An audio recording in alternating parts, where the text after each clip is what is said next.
마태복음 21장 33절에서 40절 본문으로 다른 농부들에게 새로 줄지니이다 라는 제목으로 주님의 말씀을 증언하겠습니다. 솔로몬은 구약 성경에서 지혜서를 기록한 인물로 유명하죠. 구약 성경에서 대표적인 지혜서는 잠언, 전도서, 아가사로 갈 수 있는데요. 이 세 권의 성경 기록에서 가장 중심에 쓰임받은 사람이 솔로몬이죠. 그런데 구약시대 사람들은 무엇인가를 설명하고자 할 때에 성전을 상상하여서 말하곤 합니다. 그래서 이 세 권의 지혜서를 말할 때 잠언서는 성전 바깥 뜰을 차지하는 위치에 있고, 전도서는 성전 안뜰을 상징하는 위치고, 아가서는 성전 안에 지성소나 성소를 상징한다고 이야기들 합니다. 그러니까 이렇게 말을 한다면 보통 우리 신앙인들의 생각하고는 조금 차이가 있다는 생각이 들겠죠. 저는 그렇더라고요. 잠언서가 얼마나 좋습니까? 잠언서가 얼마나 우리의 삶에 직접적으로 다가오는 말씀들입니까? 그런데 오히려 잠언서는 성전 바깥 뜰의 수준의 영성이고, 전도서는 성전 안의 영성 수준이고, 오히려 아가서는 좀 어찌 보면 좀 어린아이는 보면 안 되는 그런 것처럼 느껴지기도 하는 그 아가서는 성소, 지성소를 가리킨다고 할 때, 그래서 이 등급을 만약에 매겨본다면 영성의 등급은 아가서, 그 다음에 전도서, 잠언서라고 말을 한다는 것이죠. 물론 영성의 등급이 있다고 해서 그러면 잠언서는 좀 이제 안 봐도 되고 아가서를 많이 봐야 되냐, 그런 말은 아니에요. 성경에서는 언제나 플러스인 거예요. 그러니까 구약이 있고 신약이 있다면, 그러면 신약이 있으니까 구약은 이제 없어지는 거다가 아니고, 구약이 있고 신약이 있으면 구약과 신약을 함께 받아들임으로 인해 가지고 더 풍성해지는 것을 향해 가는 것입니다. 우리가 하나님과 맺는 계약에도 우리가 피의 언약이 있고, 또 소금의 언약이 있고, 그리고 샌들 언약이 있고, 신부의 언약이 있다고 말을 하는데, 그런 언약도 다 그 다음에 언약을 맺게 되면 그 전의 것은 없어지는 거냐? 아니에요. 만약에 우리가 피의 언약을 맺었고, 그 다음에 친구의 소금 언약을 맺은 수준에 이르렀다면, 그러면 피의 언약은 이제 필요 없는 것인가가 아니고, 피의 언약은 계속되는 거고요. 거기에 플러스로 소금 언약이 주어지는 겁니다. 그러니까 이런 수준을 나눴다 해서 어떤 것은 떨어지고 좋은 거 그런 거는 아니에요.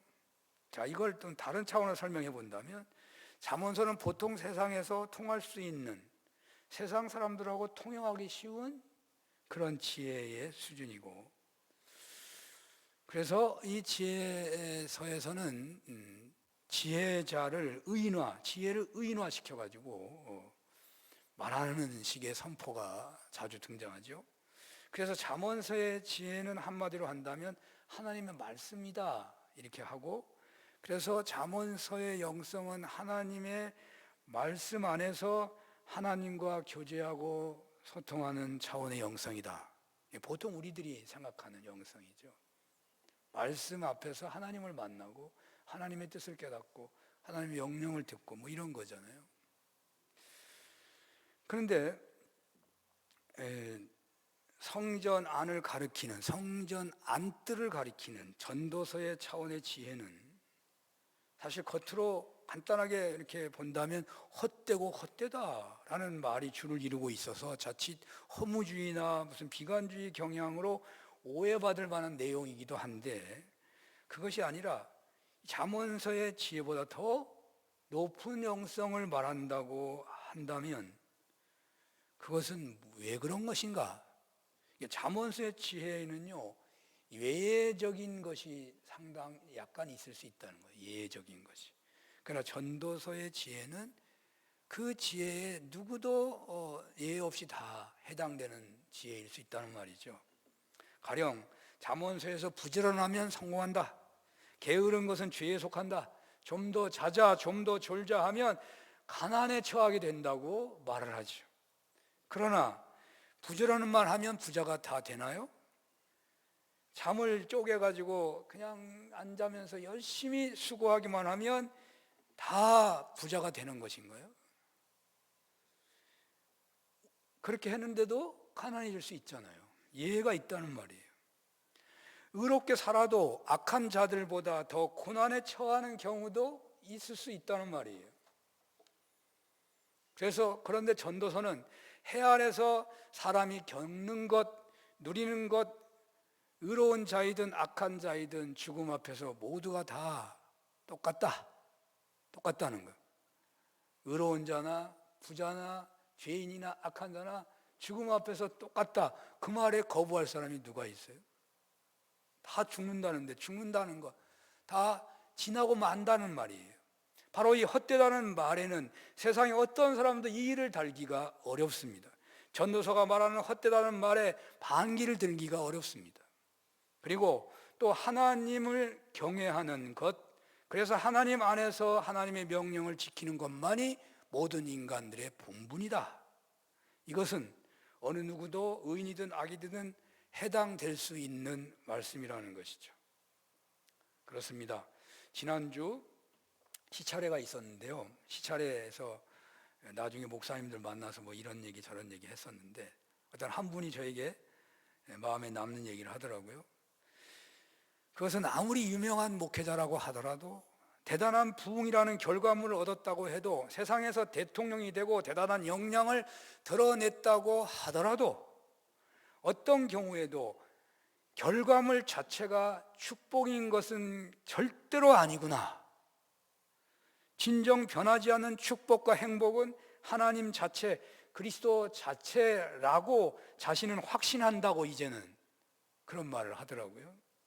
신앙인에게, 피조물에게 진정 축복은, 진정한 행복은 그리스도 자체이시라는 겁니다. 그리스도 안에 거하는, 그리스도와 연합하여 동행하는 것이야말로 어떤 환경이나 어떤 연령이든지 언제나 축복이요 행복이라는 말입니다. 전도서는 바로 그런 영성을 말하고 있다는 거죠. 그렇다면 아가서의 영성은 어떤 차원일까요? 엊그제부터, 금요일부터, 그러니까 이제 아가서를 보게 되어서 제가 아가서 얘기를 하고 있는 거예요. 새벽에 저는 새벽기도 말씀은 그 한날 사는교회에 주시는 하나님의 말씀이라고 믿고 그렇게 말씀을 전하곤 한다고 늘 말씀을 하죠.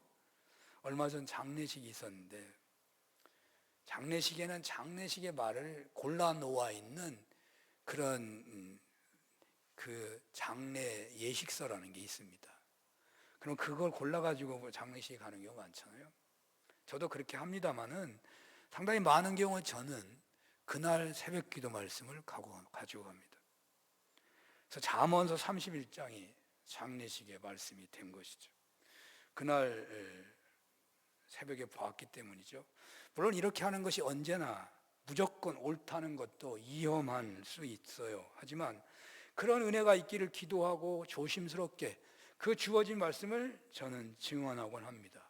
그래서 저는 아가서를 접하게 되면서 하나님께서는 우리 교회에 또 저에게 특별하게 이 아가서의 차원의 영성을 목적하고 사모하는 삶으로 나아가면 어떻겠느냐 라고 하나님이 말씀을 하신다 하는 것을 여러분에게 말하고 싶은 거예요. 아가서는 성소와 지성소의 차원이라고 얘기를 했습니다. 바깥들과 성전 안뜰에 대해서 말씀을 드렸는데 이제 성전 안, 지성소의 차원은 성경에서 뭘 말하느냐? 신랑 신부의 관계를 말하는 것입니다. 그리스도와 우리의 사이가 신랑 신부와 같은 관계가 될 수 있다는 것입니다. 사도 바울은 고린도후서 11장 1절 2절에서 이렇게 말씀을 했습니다. 원하건대 너희는 나의 좀 어리석은 것을 용납하라 청하건대 나를 용납하라.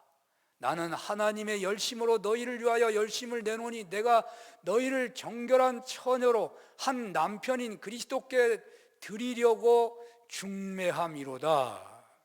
무슨 말씀인가요? 사도 바울은 우리들을, 성도들을 그리스도의 신부로 중매하겠다는 거예요. 중매, 그리스도의 신부되게. 성령님께서는 우리 믿는 성도들이 그리스도의 신부로까지 성숙하기를 원하신다는 말씀입니다. 자, 예수님께서는 하나님 아버지께서 자신 안에 자신이 하나님 아버지 안에 거하듯이, 그러니까 예수님은 한 걸음 더 나가는 거예요. 믿는 자들에게 그들이 그리스도 안에, 그리스도가 그 믿는 자들 안에 거하기를 원한다고 하는 대제사장 기도를 하신 바가 있잖아요. 요한복음 17장 21절에 이런 말이 있어요. 아버지요, 아버지께서 내 안에, 내가 아버지 안에 있는 것 같이 그들도 다 하나가 되어 우리 안에 있게 하사 세상으로 아버지께서 나를 보내신 것을 믿게 하옵소서. 그리스도와 신랑 신부의 성숙함에서 더 한 걸음 더 나가서 우리가 그리스도 안에, 그리스도가 우리 안에 거하는 차원의 영성을 말하고 있어요. 그렇게 되면 세상이 예수님이 이 땅에 보내신 그리스도라는 것을 믿게 된다, 능력 있는 신앙인이 된다, 그 말이에요. 아가서는 솔로몬 왕과 술람미 여인의 사랑 이야기를 다루고 있다고 하겠는데요, 이것은 신랑 신부 대신 그리스도와 교회와의 어떤 신랑 신부의 교제. 근데 교회는 성도들의 모임이니까요, 그리스도와 성도 간의 사랑의 교제, 소통, 감동, 능력 등을 다루고 있다고 할 수 있어요. 저는 토요일에 정말 모처럼 결혼 예비 학교를 했어요. 얼마나 좋은지 모르겠어요. 교육 받는 사람들 좋아하고 결혼하는 사람이 없어가지고 말이죠. 네, 저는 결혼식에서 아가서를 본문으로 주례를 말씀을 전하곤 한 적이 있는데, 김희곤 목사님이 아가서 가지고 제가 결혼할 때 주례 말씀을 전해 주셔가지고 아가서에 이렇게 주례 말씀을 있다고 하곤 하는데요, 아가서의 사랑을 말하는 그 사랑은, 아가서에서 말하는 그 사랑은 신랑 신부, 그리스도 신부와 신랑, 그리스도이신 신랑과 신부된 우리들의 그 사랑은 어떤 물로도 어떤 홍수로도 끌 수 없는 사랑이고 죽음으로도 어쩔 수 없고 온 가산을 다 주고도 바꿀 수 없는 사랑이라는 거죠. 남녀의 사랑이 그런 사랑을 맛보는 거잖아요. 그런 사랑을 향해 가는 거잖아요. 그 사랑 때문에 양가의 문화의 장벽을 넘어서서 진정 효도하는 새 가정이 되라고, 세상의 물량주의, 경쟁주의, 이기주의, 더 나아가 사악한 세상 현실도 넘어가는 능력 있는 새 가정이 되라고 그런 주례의 말씀을 하곤 했었어요. 세상의 모든 것이 다 헛되니 오직 하나님의 경외만이 유일하게 세상 헛됨에서 벗어날 수 있으며, 그 은혜 안에서 하나님의 명령을 지키는 것이 인간 본분을 드러내는 것이기에 그리스도와 동행하는 삶이야말로 헛될 수 없는 세상의 부귀영화, 흥망성쇠, 희노애락의 현실에서도 흔들릴 수 없는 축복과 행복을 누릴 수 있다고 하겠는데, 신랑 신부의 아가서, 신랑 신부의 사랑과 교제, 소통, 감동, 능력 등은 그리스도와 동행하는 그 은혜를 넘어서 세상의 어떤 현실에서도 예수님의 공생의 역동성을 본받는 것이 되기 때문에, 구약에서 찾는다면 그 영성은 다윗이 춤추는 영성 같은 그런 것이라는 거죠. 우리가 진정 최종적인 영성의 목표를 정한다면 아마도 그리스도의 신부가 되는 것이라고 할 수 있을 것입니다. 돈이 많으나 적으나 건강하나 그렇지 않으나 명예를 얻었거나 얻지 못하였거나 권세가 있거나 없거나 전혀 관계없이 그리스도의 신부의 영성에 이른다면 그 사람에게는 그리스도의 향기가 피어나는 그런 차원의 축복과 행복과 역동성이 있다는 것이죠. 이런 영성은 한때 수도원의 영성이었고 무너지고 있던 중세교회를 지탱하고 바로 세워가는 역할을 했다고, 그 영성이 그런 역할을 했다고 역사가들이 평가하곤 합니다. 왜 그리스도의 신부의 영성을 이 시점에서 말씀드리게 되는 것이겠습니까? 오늘 성경이 예수님의 하나님 나라 운동의 중심 세력을 교체한다고 주님이 말씀하고 있거든요. 영성 세력을, 그러니까 중심 세력을 하나님 나라 운동에 구체적으로 직접적으로 오랜 세월 동안 쓰임 받았던 그 중심 세력을 교체하시겠다고 하시니까 우리 교회가 진정 쓰임 받기를 원한다면 이 아가서의 영성, 그리스도로 만족하고 그리스도로 기뻐하고 감동하고 모든 삶의 영역의 역동성이 만발한 꽃의 향기처럼 피어나는 그리스도의 신부로서의 영성을 사모하고 그 영성으로 무장해야 하겠다고 하는 소원 때문에 이 영성을 소개하는 것입니다. 그렇습니다. 오늘 주어진 본문에서 예수님께서는 당시 종교 기독권자들은 하나님의 나라 운동에서 배제시키고 다른 농부들, 열매를 바칠 만한 다른 농부들에게 포도원을 맡기시겠다고 말씀하고 있는 것입니다. 오늘날 한국교회는 마치 하나님께서 다른 농부를 찾는 포도원 같다라는 생각이 듭니다. 한때 한국 교회와 성도님들은 무너지고 있는 세계 교회라는 포도원에서 열매를 많이 맺어 하나님께 바치는 최고의 농부라고 할 수 있을 것입니다. 그러나 지금은 아닌 것 같습니다. 한때 성령 운동을 기반한 번영 신학은 대단한 열매가 있었습니다. 세계 10대 교회에서 절반 정도가 한국 교회였습니다. 한국의 경제 성장과 교회를 같이 하면서 한국 교회는 엄청난 성장을 이루어냈습니다. 제자 훈련도 단단히 한 몫을 했습니다. 그러나 지금은 다 지나간 과거처럼 보여지고 있습니다. 한국교회 부흥은 이 나라가 선진국의 문턱을 들어서면서 급전직하 떨어지고 있습니다. 어떻게 해야 하겠습니까? 교회가 하나님이 베풀어 주시는 축복 자체를 목표한다면 이제 교회에 남아 있을 젊은이가 아마 거의 없을 것입니다. 왜냐하면 그 축복의 결과 때문에 체험하고에 처참하게 하나님을 잘 믿어서 복을 받았다, 축복을 받았다, 그 축복의 결과 때문에 처참하게 무너진 교회와 성직자와 성도들이 너무나 많기 때문입니다. 예수 잘 믿었다고 하는, 그래서 복 받았다고 하는 그 결과물 때문에 지금도 하나님을 더 잘 믿는 신앙인이 있을까요? 더 적을 거예요. 여러분 어려울 때는 헌신하고 11조 하기도 쉬운 거예요. 사실은요. 우리가 만약에 큰 부자가 됐다면 할 수 있을 것 같아요. 결과물을 자랑할지는 모르지만 거의 어려운 거예요. 어려운 거예요. 민족 복음화, 세계 선교, 곧 주님이 오시게 되었으니 몸바치자고 아무리 힘껏 나팔을 불어도 오늘날 젊은이들은 거의 움직이지 않을 것 같습니다. 이단들은 더 기막힌 나팔을 불고 있고 그 이단들이 사회적으로 끔찍한 무리를 일으키고 있는 것이 얼마나 많이 있는 것입니까? 잠언의 영성도 어쩌면 수많은 비판에 놓이기 쉬운 시대가 되어버렸습니다. 전도서의 영성도 비판하기는 어렵겠지만 독특하다고 그냥 저 사람 좀 특이하구나 라고만 바라보지 내가 그 길에 서겠다고 하는 그런 영성으로 인정받기 어려울 것입니다.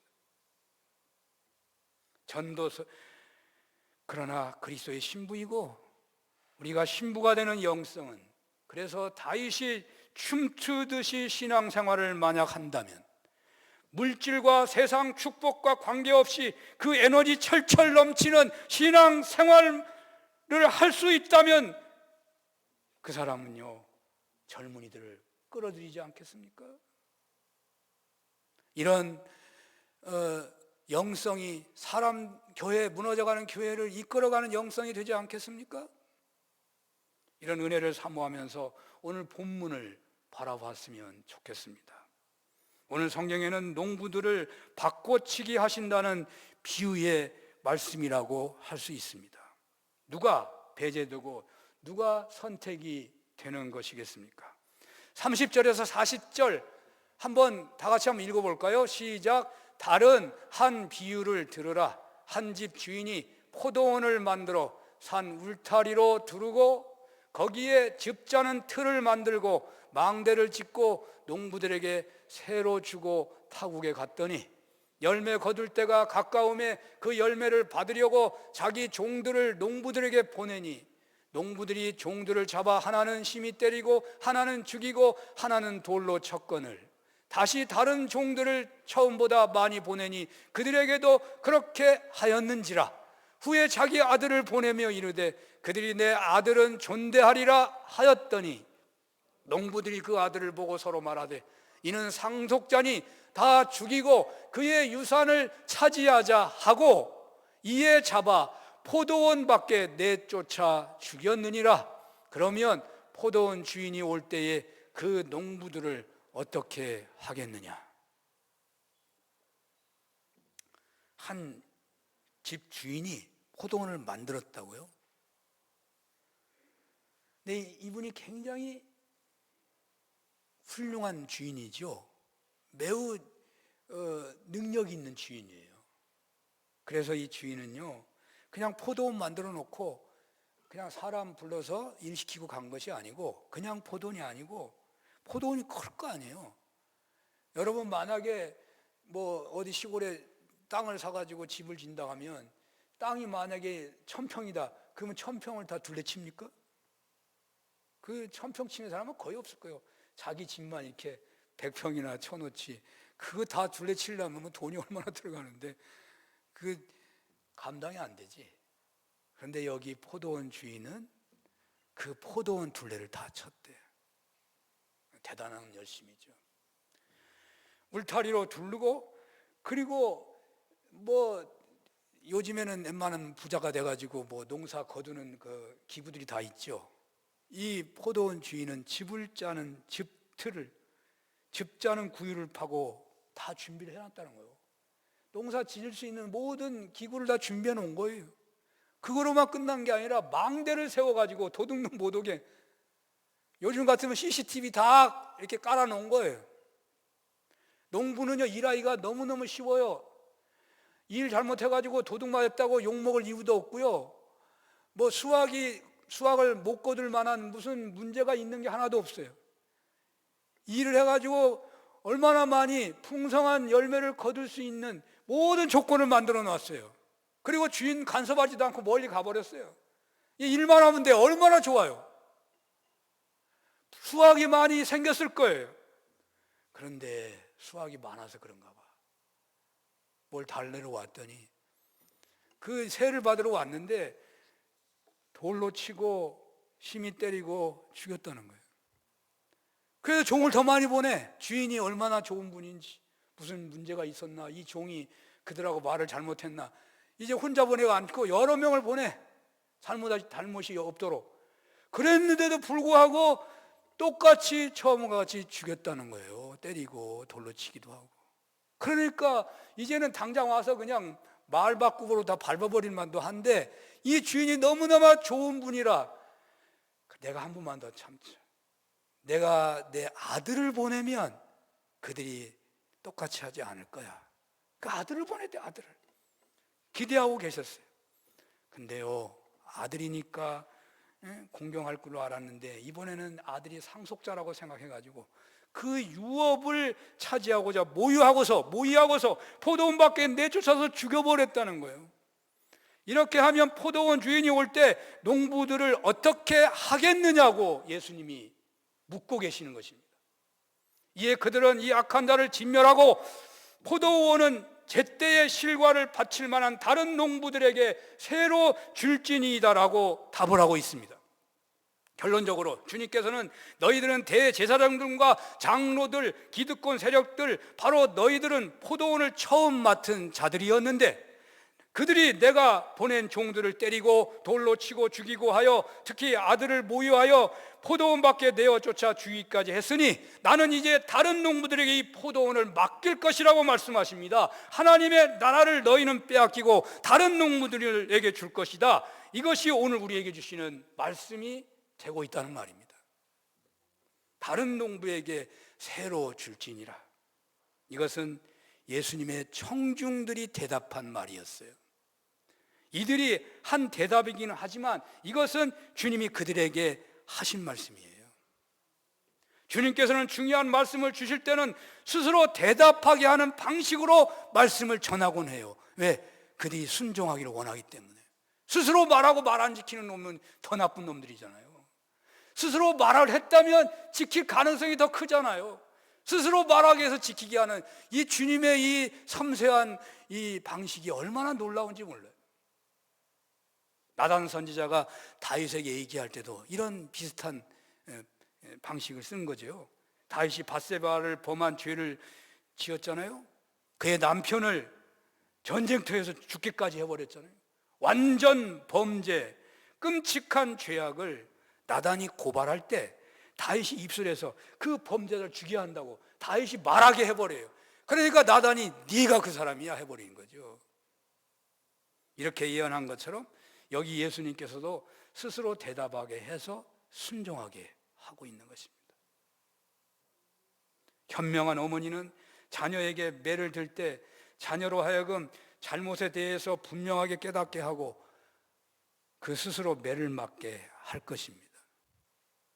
그래서 그 매는 단순한 형벌이 아니라 자기 스스로 깊은 반성의 기회를 갖게 하는 것이죠.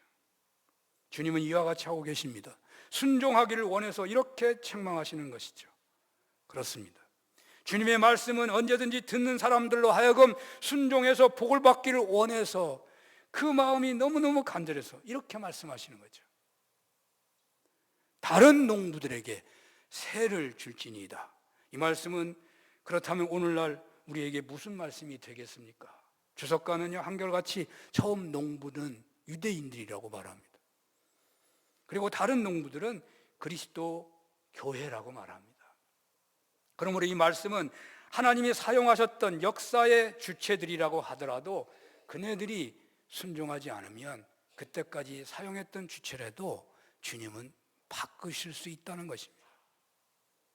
하나님께서는 이 세상에 당신의 뜻을 드러내시기 위해서 유대민족을 선택하셨었는데 이제는 그리스도의 교회로 바꾸시겠다는 것입니다. 하나님이 신이 택하셔서 수천 년 동안을 직접 사용하셨던 유대민족이 끝내 순종하지 않으시니까 그들을 버리시고 이제 예수 그리스도를 따르는 교회를 선택하셨다는 것입니다. 한국교회가 세계 유례없이 쓰임받았다고 하더라도 하나님이 우리가 그 말씀에 서지 못하면 한국교회를 버릴 수도 있다는 말이에요.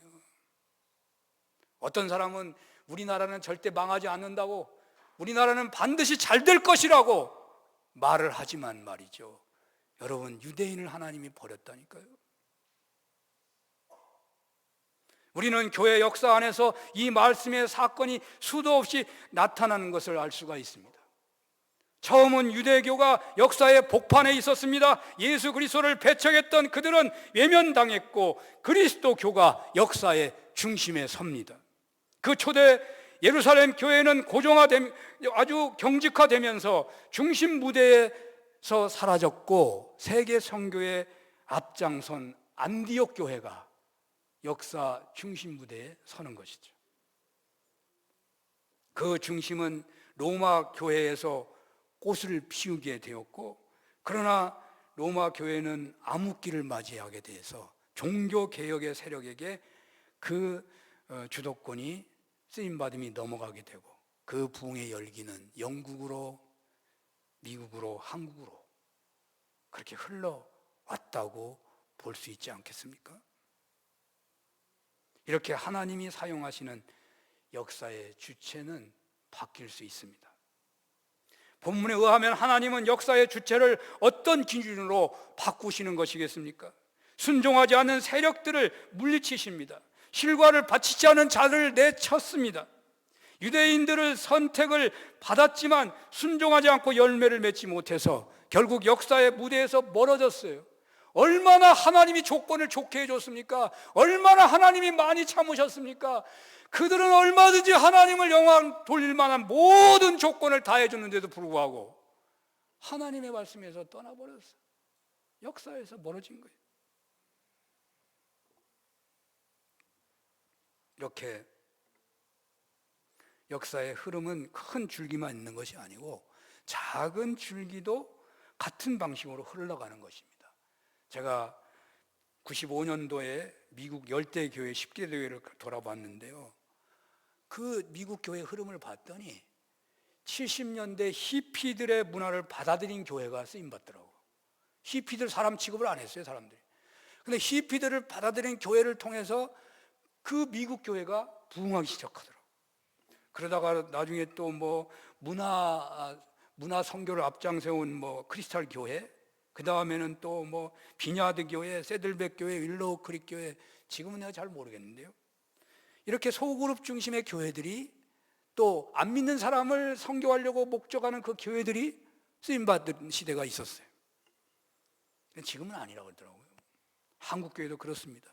초기는 선교사들 중심의 교회들이 성장했고 독립운동, 민족 계몽운동에 앞장섰던 교회들이 쓰임받았고, 동란 이후에는 영락교회나 경롱교회 중심으로 일어났고 7, 80년대 여의도 순복음교회, 또 반독재 투쟁에 앞장선 교회들이 쓰임받았고 90년대 이후에는 경배와 찬양이나 제자훈련 등이 크게 쓰임받았다고 할 수 있겠죠. 역사의 중심 무대에 선 교회들은 한결같이 열매를 많이 거둔 교회라고 하겠습니다. 하나님께서 선택하셔서 그들이 순종하여 많은 열매를 맺게 되었던 것이죠. 그러나 순종하지 않고 열매를 맺지 못하면 하나님은 다른 선택을 하신다는 것입니다. 여기서 열매라는 것은 무엇인가요? 하나님 나라를 확장하는 것이죠. 그런데 예수 믿게 하는 것이 오늘날에는 단순하지가 않아요. 예수 천당 외치는 것으로 온전하지 않아요. 독립운동 한다고 해서 믿어지는 게 아니에요. 제자훈련 한다고 해서, 성교만 하면 된다고 해서, 사회정의 무슨 친환경 운동 한다고 해서 그 교회 사람들이 오는 게 아니에요. 물론 잠언의 영성, 전도서의 영성 중요합니다. 그거 다 버리라는 말 아니에요. 제자훈련, 또 성경 공부, 또 뭐 성령운동 버리라는 말 아니에요. 그거 다 필요한 겁니다. 그러나 오늘 우리가 우리에게 아가서를 보고 있는 시점에서 우리에게 하나님 주신 말씀을 생각해 보자는 거예요. 오늘 하나님께서 예수님을 알리고 믿게 하는 것은 지식의 차원이 아니라 생활 전반의 변화가 따라야 하는 것이어서 복잡 다양하게 접근해야 하는 시대라고요. 저는 우리 교회가 하나님의 역사 중심 무대에 서기를 주님이 원하신다고 믿어요. 어떻게 해야 되겠습니까? 여러분, 하나님 큰 교회만 쓰는 게 아니에요. 칼 바르트가 20세기 가장 귀하게 쓰이는 신학자예요. 그가 어느 교회에서 쓰임받은 줄 알아요? 시골의 조그만 교회에서 그렇게 쓰임받은 거예요. 한국 사람들은 큰 교회만 쓰임받는다고 착각하고 있는 거예요. 작은 교회 쓰임받을 수 있는 것입니다. 어떻게 해야 되겠습니까? 하나님께서 우리를 선택하셨습니다. 그리고 우리에게 기회를 주셨습니다. 저는 아가서를 보게 되었기 때문에 아가서의 영성을 소개하는 것입니다. 잠언의 지혜의 영성에다가 전도서의 지혜를 포함하면서 이제 그리스도의 신부가 되는 아가서의 영성을 사모했으면 좋겠다는 것입니다. 그래서 신부가 되기를 소원하는, 신부가 되는 은혜를 사모했으면 좋겠습니다. 예수님 한 분으로 만족하는 은혜, 예수님의 그리스도 되심, 신랑 되심의 은혜를 사모하는 중에 뜨거운 사랑의 교제가 있는 예배와 기도와 봉사, 헌신이 있었으면 좋겠습니다. 그리하여 가장 행복한 신앙인으로, 가장 능력 있는 신앙인으로 살아가는 은혜가 있으시기를 축원합니다. 기도하겠습니다. 하나님 아버지, 역사의 주체를, 포도원의 주인을 바꾸려고 하시는 때가 오늘의 시대라고 생각해 볼 때, 하나님 아가서를 보는 우리 교회가 아가서의 영성을 하나님의 말씀으로 받습니다. 그리스도의 신부가 되기를 소원하는 은혜가 있게 하여 주옵소서. 예수님 이름으로 기도합니다. 아멘.